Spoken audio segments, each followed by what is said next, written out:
So yeah, I grew up in Newark, New Jersey, and there weren't very many trees or parks, and so I really didn't know that much about biology in personal experience.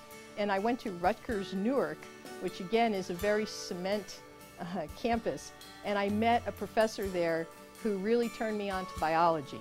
And so he was looking for undergraduates to help him do research out in the great swamp of New Jersey. Dr. Jim Anderson, and he worked on salamanders.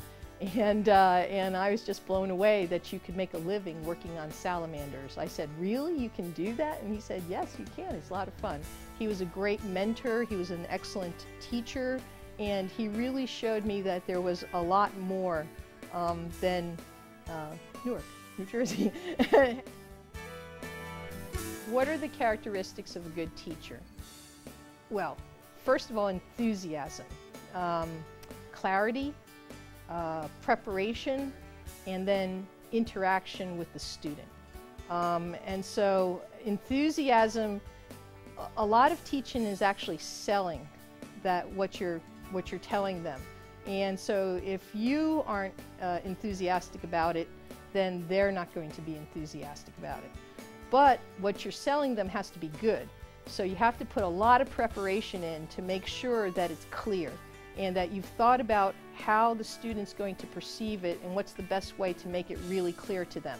And then finally, you have to have them interact with you.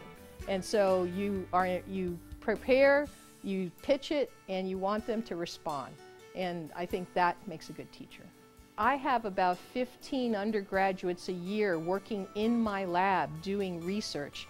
And I tell you what, that hands-on experience of actually making solutions and doing experiments and watching animals, that is going to be the most rewarding learning experience they've ever had.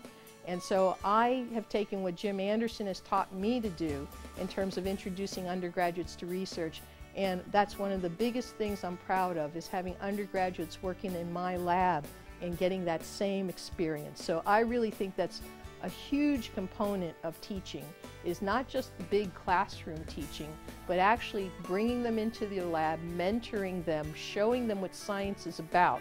And that really is what I think is where I touch people the most.